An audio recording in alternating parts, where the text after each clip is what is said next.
Good morning everyone.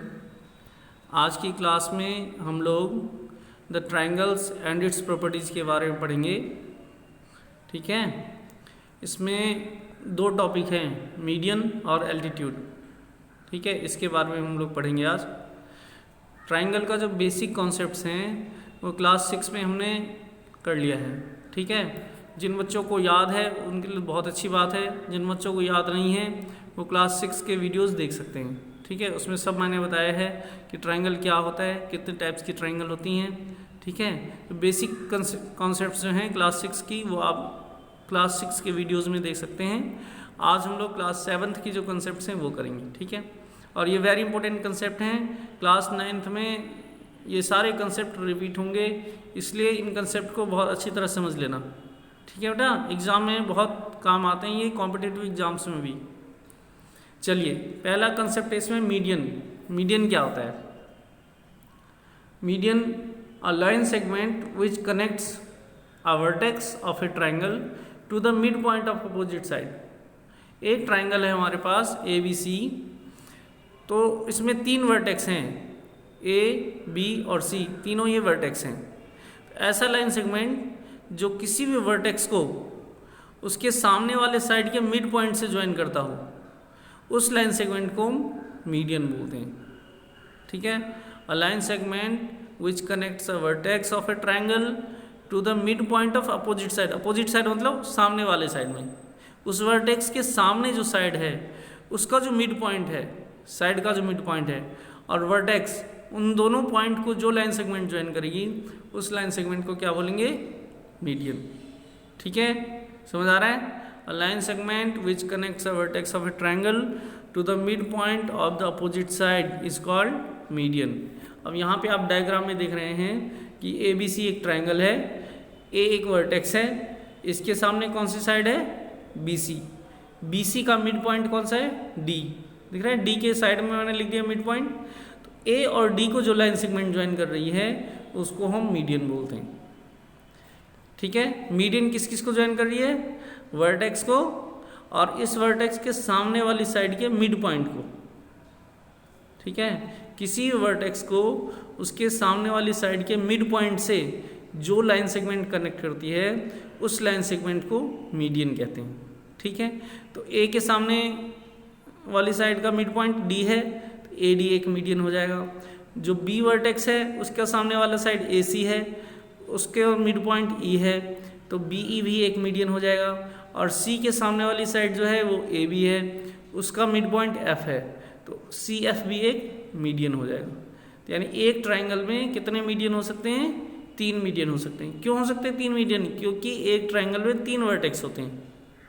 Vertex और उसके सामने वाले मिड पॉइंट को जो ज्वाइन करेगी लाइन सेगमेंट उसको मीडियन कहते हैं, और तीन वर्टेक्स होते हैं, इसलिए हम 3 मीडियंस बना सकते हैं। तो ये रिमार्क 1 है आपका। ये भी 1 मार्क्स में कई बार क्वेश्चन पूछा जाता है कि एक ट्रायंगल में कितने मीडियंस होते हैं। तो क्या लिखेंगे आप आंसर? एक ट्रायंगल में 3 मीडियंस होते हैं। इसके बाद ये नेक्स्ट पॉइंट है, ये वेरी इंपॉर्टेंट कंसेप्ट है, ये बुक में दिया नहीं है बट आपको ये याद रखना है। जो तीनों मीडियन जहाँ पे मिल रही हैं उस पॉइंट का नाम क्या है? ओ। दिख रहा है आपको डायग्राम में? ओ। और उसको हम क्या बोलते हैं? सेंट्रॉइड। ट्रायंगल के तीनों मीडियन जहाँ पे इंटरसेक्ट करती हैं उस पॉइंट को हम सेंट्रॉइड कहते हैं। Point of intersection of median is called centroid. याद रहेगा? कोई पूछेगा व्हाट इज सेंट्रॉइड, क्या बताओगे आप? Point of intersection of medians is called centroid. और यू कैन से डैट कि ट्रायंगल के तीनों मीडियन जिस पॉइंट पे मिलती हैं उस पॉइंट को हम सेंट्रॉइड कहते हैं। जैसा कि यहाँ डायग्राम में दिख रहा है आपको कि एक मीडियन ए डी है, दूसरा मीडियन बी ई है और तीसरा मीडियन सी एफ है। तीनों की तीनों मीडियन पॉइंट ओ पे जाके मिल रही हैं, तो इस पॉइंट को हम क्या बोलेंगे? सेंट्रॉइड। ठीक है, point of intersection of median is called centroid. याद रहेगा? ठीक है, अब इसके बाद नेक्स्ट कंसेप्ट है अल्टीट्यूड। अल्टीट्यूड क्या होता है?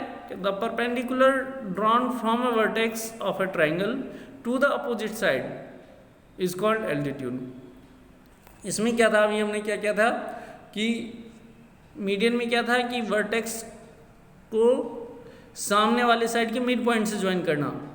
एल्टीट्यूड में क्या है कि वर्टेक्स से सामने वाले साइड पे परपेंडिकुलर ड्रॉ करना, परपेंडिकुलर बनाना।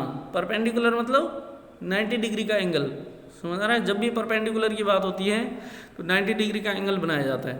तो किसी भी वर्टेक्स से उसके सामने वाली साइड पे 90 डिग्री का एंगल अगर हम बना दें, दैट मीन्स एक परपेंडिकुलर ड्रॉ कर दें, तो उस परपेंडिकुलर का नाम एल्टीट्यूड है। ठीक है, देखिए आपको डायग्राम में ये दिख रहा होगा, यहाँ पे ए बी सी एक ट्रायंगल है, ए बी और सी तीन वर्टेक्स हैं। ए के सामने कौन सी साइड है? B C. तो ए से हमने एक परपेंडिकुलर बनाई है, दिख रहा है? ये डी पे इंटरसेक्ट कर रहा है, परपेंडिकुलर जो है कहाँ पे इंटरसेक्ट कर रहा है? डी पे, और एंगल डी कितना है? 90।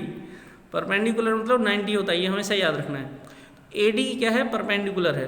पहले क्या था कि डी मिड पॉइंट था, अब यहाँ पे डी मिड पॉइंट है कि नहीं है ये हमें कुछ पता नहीं है, लेकिन एंगल डी 90 डिग्री है, ये 100% श्योर है। जब भी एल्टीट्यूड होगा तो जो सामने वाले साइड पे जो एंगल बनेगा वो कितना बनेगा? 90 डिग्री का बनेगा। ठीक है, एल्टीट्यूड समझ आ रहा है आपको? किसी भी ट्रायंगल के किसी भी वर्टेक्स से उसके सामने वाले साइड पे अगर हम परपेंडिकुलर ड्रॉ करेंगे तो उस साइड को, उस लाइन सेगमेंट को हम क्या बोलते हैं? एल्टीट्यूड। तो यहाँ पे ए डी एक एल्टीट्यूड है, फिर यहाँ पे बी ई एक एल्टीट्यूड है, और तीसरा यहाँ पे सी एफ एल्टीट्यूड है। तीन एल्टीट्यूड, क्योंकि तीन वर्टेक्स हैं तो तीन एल्टीट्यूड हो जाएंगे। ठीक है, वर्टेक्स से सामने वाले साइड पे अगर आप परपेंडिकुलर ड्रॉ करेंगे तो उसको एल्टीट्यूड कहेंगे, और वर्टेक्स से सामने वाले साइड के मिड पॉइंट को ज्वाइन करेंगे तो उसको मीडियन कहेंगे। क्लियर है? अच्छा, इसका रिमार्क ये है कि इसमें तीन वर्टेक्स हैं, तो इसमें भी कितने एल्टीट्यूड बनाए जा सकते हैं? तीन एल्टीट्यूड बनाए जा सकते हैं। A triangle has 3 altitude. ये भी 1 मार्क्स का क्वेश्चन है, वेरी इंपॉर्टेंट क्वेश्चन है, कई बार पूछा जाता है। तो इसको याद रखना है आपको कि एक ट्रायंगल में कितने एल्टीट्यूड हो सकते हैं? एक ट्रायंगल में 3 एल्टीट्यूड हो सकते हैं। नेक्स्ट जो रिमार्क है ये भी वेरी इंपॉर्टेंट रिमार्क है, आगे क्लासेस में काम आएगा। अभी 7th में दिया नहीं है, बट आपको ये याद रखना है। जो point of intersection of altitudes हैं इसको हम क्या बोलते हैं? Orthocentre. क्या बोलेंगे बेटा? Orthocentre. Point of intersection of medians is called centroid, और point of intersection of altitude is called orthocentre. जहाँ पे तीनों एल्टीट्यूड मिलती हैं उस पॉइंट का नाम ऑर्थो सेंटर है। उस पॉइंट को हमने ओ से डिनोट किया हुआ है, यहाँ पे दिख रहा है आपको डायग्राम में। ओ जो पॉइंट ओ क्या है? Ortho centre. क्योंकि ऑर्थो सेंटर क्यों है ये? क्योंकि यहाँ पे तीनों की तीनों एल्टीट्यूड्स मिल रही हैं।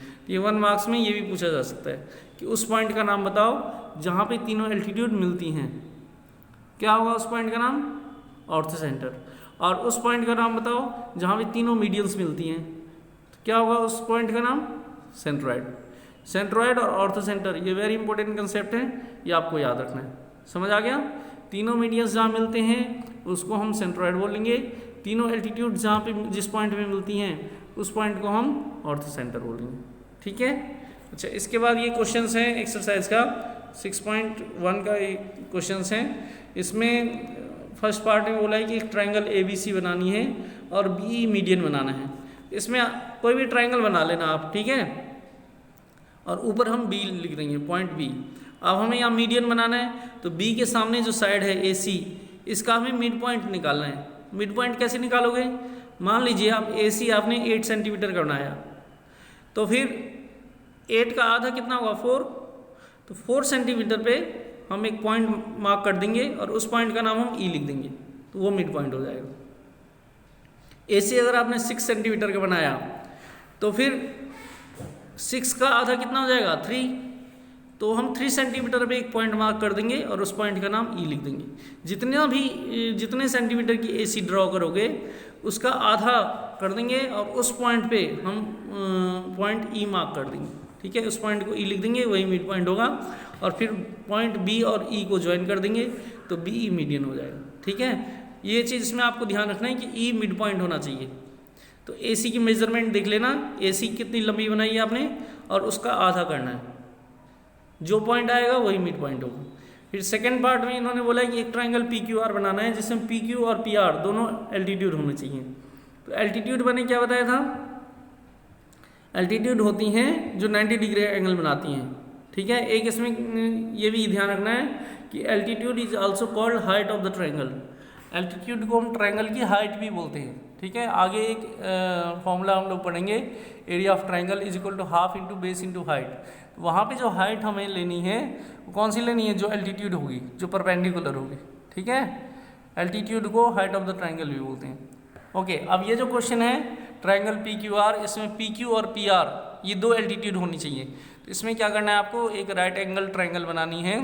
इसमें पॉइंट पी जो है वो कहाँ लिखेंगे, जहाँ पे राइट एंगल बना हुआ है वहाँ पे हम पी लिख देंगे, और फिर एक वर्टेक्स को क्यू और दूसरे वर्टेक्स को आर लिख देंगे। तो पी क्यू भी 90 डिग्री का एंगल बन रहा है यहाँ पे, है ना। क्यू से क्यू वर्टेक्स है, और इस पे इसके सामने कौन सी साइड है, पी आर, इस पे परपेंडिकुलर बन रहा है। इसी तरह से आर वर्टेक्स है, और इसके सामने कौन सी साइड है, पी क्यू, इस पे भी 90 डिग्री का एंगल बन रहा है। तो वर्टेक्स से सामने वाली साइड पे अगर 90 डिग्री का एंगल बनता है तो उसको क्या बोलते हैं, एल्टीट्यूड। जिसमें पी क्यू भी एल्टीट्यूड है और पी आर भी एल्टीट्यूड है। तो हमें ऐसा ट्रायंगल बनाना था जिसमें पी क्यू और पी आर दोनों ही एल्टीट्यूड हो। अच्छा, इसके बाद सी पार्ट है, इसमें एक ट्रायंगल एक्स वाई जेड हमें बनाना था जिसमें वाई एल एल्टीट्यूड हो और वो ट्रायंगल के बाहर आए, मतलब ट्रायंगल के इंटीरियर में ना हो। इंटीरियर मतलब अंदर होता है और एक्सटीरियर मतलब बाहर होता है, तो एक्सटीरियर में लाई करे। तो आपको ये याद रखना है कि जो ऑब्ट्यूज एंगल ट्रायंगल होते हैं उसमें एक एल्टीट्यूड ट्रायंगल के बाहर होता है। तो हम इसमें एक्स वाई जेड एक ऑब्ट्यूज एंगल ट्रायंगल बना देंगे, ठीक है। और यहाँ से ये दिख रहा है कि जो एक्स जेड है उसको लेफ्ट साइड में आप एक्सटेंड करेंगे, डॉटेड लाइन बनाना है इसको। डॉटेड लाइन क्यों बनानी है, because XL is not a part of the triangle, हमें डॉटेड लाइन बनानी है। और फिर हमें वाई से इसमें परपेंडिकुलर ड्रॉ करना है, क्योंकि y के सामने वाली साइड कौन सी है, एक्स जेड, इसमें परपेंडिकुलर ड्रॉ करनी। तो ये तो सीधा नीचे की तरफ आएगा, तो ये यहाँ पे पॉइंट L पे आके मिलेगा। तो ये जो है ये वाई एल क्या बन जाएगा, एल्टीट्यूड होगा, जो कि ट्रायंगल के बाहर होगा, एक्सटीरियर में होगा। समझ आ रहा है। एक्स वाई जेड एक ट्रायंगल बनानी थी और वाई एल एक एल्टीट्यूड ड्रॉ करना था जो कि ट्रायंगल के एक्सटीरियर में हो। तो इसमें ऑब्ट्यूज एंगल ट्रायंगल बना देंगे। एक्स जेड को लेफ्ट हैंड साइड में थोड़ा सा एक्सटेंड करेंगे, डॉटेड डॉटेड बना देना है यहाँ पे, और फिर वाई से इस पर परपेंडिकुलर ड्रॉ करना है। 90 डिग्री एंगल आपको डी से बनाना है, ठीक है। और फिर इसका नाम हम एल लिख देंगे। तो ये जो पिंक कलर से बना हुआ है ये वाई एल एल्टीट्यूड है, ठीक है। तो इतना कंसेप्ट है एक्सरसाइज 6.1 में। इसके बेसिस पे आप एक्सरसाइज 6.1 करेंगे, ठीक है। आई होप आपको समझ आ गया होगा। कोई भी प्रॉब्लम हो आप कमेंट कर देना, मैं सॉल्यूशन भेजूंगा। क्लास 6 के जो बेसिक कंसेप्ट्स हैं वो क्लास 6 के वीडियो में जाके आप देख सकते हैं, ठीक है बेटा। Thanks for watching.